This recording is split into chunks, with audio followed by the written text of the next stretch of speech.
এই ম্যাথটা অনেক ইম্পর্টেন্ট, কারণ দেখেন এই ম্যাথটা কতবার আসছে কত পরীক্ষায়, ঠিক আছে? সুতরাং এই ম্যাথটার স্কিপ করার কোনো সুযোগ নেই।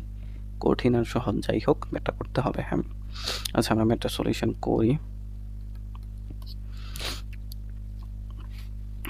আচ্ছা প্রথমে আমরা দেখি প্রশ্নটা দেখব, দেন শুরু করব। আরএলসি সিরিজ সার্কিটের আর এর ভ্যালু দেওয়া আছে, এল এর ভ্যালু দেওয়া আছে, সি এর ভ্যালু দেওয়া আছে, সাপ্লাই ভোল্টেজ দেওয়া আছে, নির্ণয় করা লাগবে, অনেকগুলো বিষয় নির্ণয় করা লাগবে। Resonance frequency, Q factor, bandwidth, half power point, angular half power point, এগুলো আমাদের নির্ণয় করা লাগবে, ঠিক আছে? এখন আমরা এই ম্যাথটা সহজে করার জন্য আমরা একটা সার্কিট এঁকে নিব, হ্যাঁ। একটা রেজিস্টর নিলাম, তারপর আমরা একটা ইন্ডাক্টর নিলাম, তারপর একটা ক্যাপাসিটর নিলাম, তারপর আমরা একটা সাপ্লাই দিলাম। ওকে, এটা হচ্ছে 100 ভোল্ট দিলাম। রেজিস্ট্যান্স হচ্ছে আমাদের দেওয়া আছে 1000 ওহম, এবং ইন্ডাকট্যান্স দেওয়া আছে কত 100, অন্য একটা কালার দিয়ে লিখি 100 মিলি হেনরি, এবং ক্যাপাসিট্যান্স দেওয়া আছে 10 পিকোফ্যারাড, ঠিক আছে? এই হচ্ছে আমাদের সার্কিট, যেটা এই প্রশ্ন পরে আমরা এই সার্কিটটা আঁকার চেষ্টা করছি, হ্যাঁ। আচ্ছা আমরা সার্কিটটা একটা সাইডে সুন্দর করে নিয়ে যাই, এইখানে রাখি সার্কিটটা। ওকে,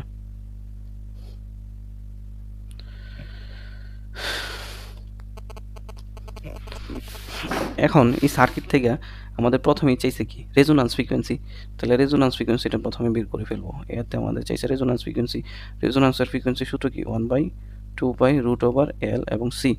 তাহলে কি করবেন, এল এবং সি এর মান বসাবেন, বসায় আপনি রেজোন্যান্স ফ্রিকোয়েন্সিটা বের করে ফেলবেন। তাহলে কত হয় ক্যালকুলেশন করেন বসে, ঠিক আছে, পেয়ে যাবেন। তো রেজোন্যান্স ফ্রিকোয়েন্সি আপনি মানগুলো যখন বসাবেন, বসায় ক্যালকুলেশন করলেই হয়ে যাবে। এখন কথা হচ্ছে যে এখানে দেখেন 10 পিকো ফ্যারাড দেওয়া আছে, তাহলে পিকো মানে কত, এখানে আমি একটু নোট করে দেই। পিকো মানে হচ্ছে পিকো ফ্যারাড দেওয়া আছে না, পিকো ফ্যারাড মানে হচ্ছে 10⁻12 ফ্যারাড। তাহলে পি এর জায়গায় 10⁻12 বসাইতে হবে। আর মিলি সমান তো জানেন কি, মিলি হেনরি সমান কত 10⁻³ হেনরি, ঠিক আছে? এগুলোর মধ্যে আপনারা ভুল হইতে পারে, এজন্য লিখে দিলাম। আচ্ছা আমি এটা ম্যাথটা করেই দিই। 1/2π√L, এল এর ভ্যালু কত, একটু জুম,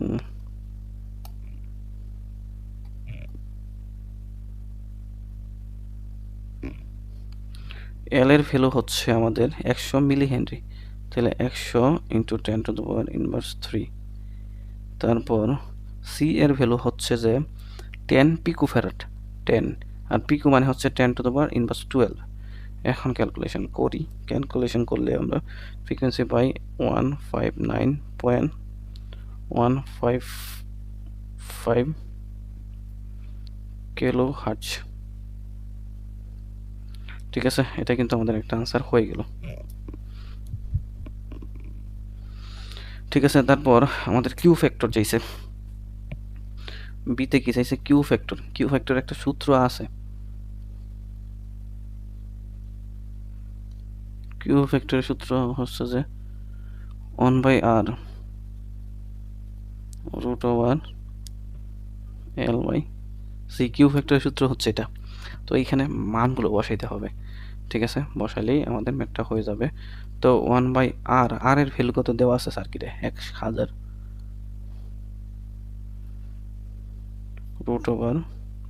√L/c, এল এর ভ্যালুটা কত দেওয়া আছে, এল এর ভ্যালুটা দেওয়া আছে হচ্ছে আমাদের 100 মিলি হেনরি, 100 মিলি মানে হচ্ছে 10⁻³ ক্যাপাসিট্যান্স দেওয়া আছে 10 পিকোফ্যারাড, 10, আর পিকো সমান হচ্ছে 10⁻12। এখন ক্যালকুলেশন করলে আমরা কিউ ফ্যাক্টরটা পাওয়া যাই। কিউ ফ্যাক্টর হচ্ছে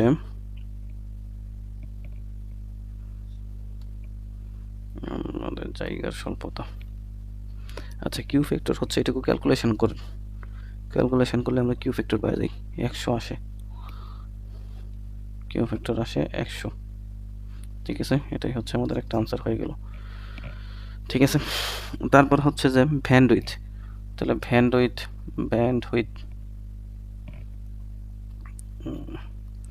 ব্যান্ডউইথ তো ব্যান্ডউইথের সূত্র অনেকগুলো আছে, তো আমরা আর বাই এক্সেলের যে সূত্র আছে ওইটা ইউজ করে বের করে ফেলবো। আর কত 1000, এক্সেল কত ওইটা আমাদের লাগবে, সুতরাং ডিরেক্ট দেওয়া নাই 2/f(l) এটা ইউজ করব। তাহলে 1000/2 এফ এর ভ্যালু কত দেওয়া আছে বলেন তো? এফ এর ভ্যালু এখানে যে এফটা আছে এটা কিন্তু রেজোন্যান্স ফ্রিকোয়েন্সি, এখানে যে ফ্রিকোয়েন্সি ওইটা কিন্তু রেজোন্যান্স ফ্রিকোয়েন্সি ইউজ করতে হবে, ভুল করেন না কিন্তু। তাহলে এটা ব্যবহার করব আমরা ইন্টু 159.155। এল এর ভ্যালু কত? এল এর ভ্যালু হচ্ছে 10 মিলি হেনরি। 10 মিলি মিলি সমান আমরা লিখব 10⁻⁻³ ক্যালকুলেশন করা যাক এখন। ভিন্ন সমান আমরা পাই হচ্ছে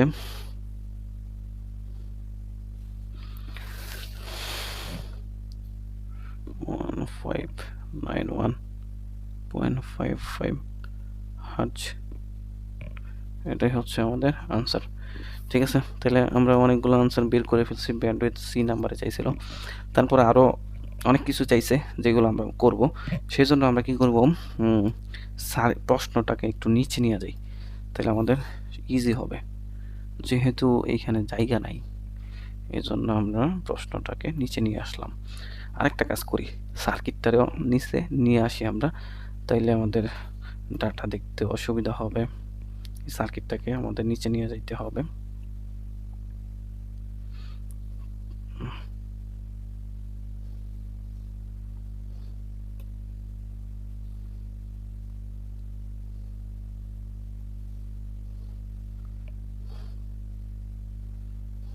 আচ্ছা, সার্কিটটা নিচে আসতেছে না, ঝামেলা হইতেছে, সুতরাং লাগবে না। দেখেন আমরা উপর থেকে দেখে দেখে লিখে করে ফেলবো। ঠিক আছে, যে সকল বিষয় দেওয়া আছে আহামরি অনেক কঠিন না, শুধু সূত্র জানলেই পাবেন। আচ্ছা, তাহলে আমরা কি কি করে ফেলছি দেখেন। রেজোন্যান্স ফ্রিকোয়েন্সি বের করে ফেলছি, কিউ ফ্যাক্টর, ব্যান্ডউইথ বের করছি। এখন ডিতে কি আছে? ডিতে আছে যে হাফ পাওয়ার পয়েন্ট, ওইটা বের করব। হাফ পাওয়ার পয়েন্টটা আমরা বের করে ফেলার চেষ্টা করব। হাফ পাওয়ার পয়েন্ট আছে, বের করব। তো হাফ পাওয়ার পয়েন্টটা দুইটা হয়, একটা হচ্ছে যে angle upper half power frequency, আর একটা হচ্ছে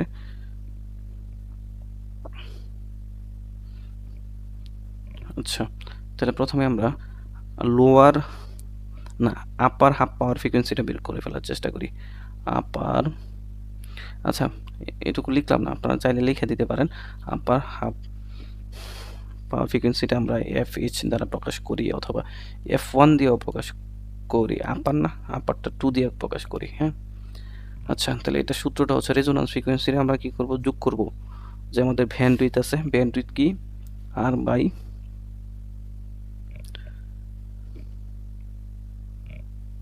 4/L, এটারে ভাগ করব। এটা একটু ভাগ করলেই হয়ে যাবে আমাদের। তাহলে এখানে আমাদের যে ফ্রিকোয়েন্সি আছে রেজোন্যান্স ফ্রিকোয়েন্সি, ওইটা কিন্তু আমরা আগে করছিলাম। আমরা কিন্তু আগে রেজোন্যান্স ফ্রিকোয়েন্সি বের করছি 149.155 আসছিল।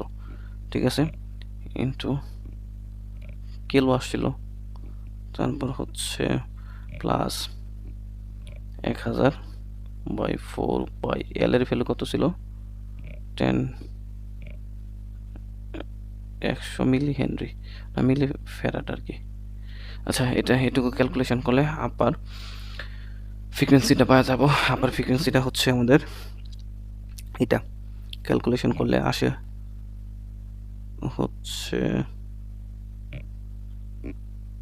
159 কিলো হার্জ, এটাই আসে।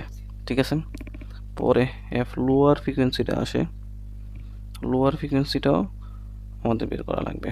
লোয়ার ফ্রিকোয়েন্সিটি হচ্ছে রেজোন্যান্স ফ্রিকোয়েন্সি থেকে এটা মাইনাস করা লাগবে, R/4/Lটা মাইনাস করা লাগবে। তাহলে মানগুলো একটু বসায় দিই আমরা। রেজোন্যান্স ফ্রিকোয়েন্সি 159.155 ইন্টু 10⁻³ কিলো, তাহলে এখানে মাইনাস হবে বাই 100 সরি 1000 হবে এখানে 4 পাই ইন্টু 100 ইন্টু 10⁻³ কত আসে ক্যালকুলেশন করলে 158.35 কি কিলো হার্জ হয়ে গেছে। তাহলে আমরা কি হাফ পাওয়ার পয়েন্ট মানে আপার ফ্রিকোয়েন্সি এবং লোয়ার ফ্রিকোয়েন্সি রেজোন্যান্স অবস্থায় আপার ফ্রিকোয়েন্সি এবং লোয়ার ফ্রিকোয়েন্সিটা বের করে ফেলছি।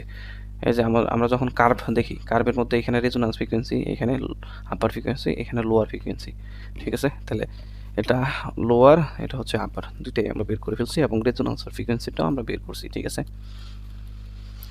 আচ্ছা, পরবর্তীতে দেখেন আপ হাফ পাওয়ার পয়েন্ট বের করে ফেলছি। তারপর হচ্ছে যে অ্যাঙ্গুলার হাফ পাওয়ার পয়েন্ট, এখানে শুধু আমরা অ্যাঙ্গুলার হাফ পাওয়ার পয়েন্ট বের করছি, অ্যাঙ্গুলারটা বের করি নাই, ঠিক আছে। সুতরাং অ্যাঙ্গুলার যেহেতু আছে, অ্যাঙ্গুলারের জন্য অ্যাঙ্গুলার বের করতে হবে আমাদের। হ্যাঁ, দেখেন আমরা প্রশ্নটাকে একটু ধরে নিচে নিয়ে আসি। আচ্ছা, শুধু সূত্রগুলা জানলেই হয়ে যাবে। অ্যাঙ্গুলার হাফ পাওয়ার পয়েন্টের দুইটা, একটা হচ্ছে লোয়ার আর একটা হচ্ছে আপার। তো লোয়ারের জন্য আমরা ওমেগা 1 সমান এই সূত্রটা ইউজ করব, ওমেগা ইন্টু 1/2 কিউ। কিউ মানে হচ্ছে যে কিউ ফ্যাক্টর, ঠিক আছে। এখন কথা হচ্ছে ওমেগার মানটা আমরা জানি না, সেই জন্য আমাদের এই যে ওমেগা সমান কি জানি 2 পাই এফ জানি, এখানে এফটা হচ্ছে রেজোন্যান্স ফ্রিকোয়েন্সি, ঠিক আছে। 1 - 1/2 কিউ। এখন আপনাদের কাজ হচ্ছে মানগুলো বসায় দিবেন। এখানে যে রেজোন্যান্স ফ্রিকোয়েন্সি আছে ওইটা কিন্তু আমরা কি করছি উপরে পাইছি, তারপরে এখানে কিউ ফ্যাক্টর যে আছে ওইটাও কিন্তু আমরা কি করছি উপরে পাইছি। এটুকু মান টান বসায়া তারপর ক্যালকুলেশন করে ফেলবেন, দেখবেন কত পাবেন, 995 রেডিয়ান পার সেকেন্ড। এখন কথা হচ্ছে যে যখন আপনার অ্যাঙ্গুলার হাফ পাওয়ার পয়েন্ট বলবে তখন কিন্তু এককটা কিন্তু একটু মনে রাখেন, এককটা কিন্তু কি লেখা লাগবে, রেডিয়ান পার সেকেন্ড। এখানে এককটা লেখা লাগছে রেডিয়ান পার সেকেন্ড। তারপর ওমেগা 2 মানে আপার অ্যাঙ্গুলার হাফ পাওয়ার পয়েন্ট হচ্ছে একইভাবে, জাস্ট এখানে কি করা লাগবে, শুধু মাইনাস দেওয়া প্লাস দেওয়া লাগবে। তাহলে ওমেগা ইন্টু 1 - 1/2 কিউ 2/f। এখানে যেহেতু আমাদের ওমেগার ভ্যালু ডিরেক্টলি দেওয়া নাই এই জন্য আর কি 1 মাইনাস, না এখানে তো প্লাস হবে, এখানে প্লাস হবে 1/2 কিউ। ক্যালকুলেশন করার পরে কত আসে, 1005 রেডিয়ান পার সেকেন্ড আসবে, ঠিক আছে। তাহলে এইভাবে বের করতে হবে। তারপর আরেকটা জিনিস চাইছে যেটা হচ্ছে যে ব্যান্ডউইথ। ব্যান্ডউইথ অবশ্যই আমরা রেডিয়ানে যখন বের করব, দেখেন কি বলছে যে অ্যাঙ্গুলার হাফ পাওয়ার পয়েন্ট, তাহলে এটা কিন্তু এককটা কি আসবে আপনার রেডিয়ানে আসবে, অ্যাঙ্গুলার হাফ পাওয়ার পয়েন্ট এককটা আসবে এবং এই এককটা রেডিয়ানে আসবে এবং তার সাথে ব্যান্ডউইথটা বের করা লাগবে। আগে কিন্তু আমরা একবার ব্যান্ডউইথটা বের করছি, এই যে দেখেন এখানে একটা ব্যান্ডউইথ সিতে করছিলাম আগে, কিন্তু ওইটা হচ্ছে যে আমাদের ফ্রিকোয়েন্সিতে আসলো, কিন্তু এখন যে ব্যান্ডউইথটা বের করব ওইটা কিন্তু আমাদের রেডিয়ানে আসা লাগবে। তো ব্যান্ডউইথ যদি রেডিয়ানে বের করতে চান তাহলে কোনিক ফ্রিকোয়েন্সি নিয়ে আপনি কাজ করবেন। ব্যান্ডউইথ ডেল্টা ওমেগা সমান কি ওমেগা 2 মাইনাস হচ্ছে ওমেগা 1। তাহলে ওমেগা 2 থেকে ওমেগা 1 মাইনাস করেন, দেখবেন কত ডিফারেন্স, কত 10 রেডিয়ান পার সেকেন্ড, ঠিক আছে। এটা কিন্তু একটা আনসার হয়ে গেল। তারপর এটা কিন্তু একটা আনসার, এটাও কিন্তু একটা আনসার, ঠিক আছে। ম্যাথটা অবশ্যই একটু বড় ম্যাথ, এই জন্য আমাদের একটু জায়গা বেশি লাগছে, এই জন্য দেখতেও একটু হিজিবিজি লাগছে, ঠিক আছে। তো এখন কথা হচ্ছে যে আমাদের কিন্তু রেজোন্যান্স সার্কিট একবারে শেষ হয়ে গেল। হ্যাঁ, রেজোন্যান্স সার্কিট আমাদের একবারে শেষ হয়ে গেল। তো আমরা পরবর্তী ক্লাসে প্যারালাল সার্কিট নিয়ে আলোচনা করার চেষ্টা করব। আর সিরিজ সার্কিট, ফান্ডামেন্টাল সার্কিট মানে এসি ফান্ডামেন্টাল আর কি, এবং রেজোন্যান্স, এই তিনটা চ্যাপ্টারের মধ্যে যাদের প্রবলেম আছে তারা কিন্তু আমাকে একটু ইনবক্স করবেন প্রবলেমগুলো, ঠিক আছে। তারপর আমরা ওই প্রবলেমগুলো সলভ করে দেওয়ার চেষ্টা করব। আচ্ছা, ধন্যবাদ এতক্ষণ ত্রিপলি পাঠশালার সাথে থাকার জন্য।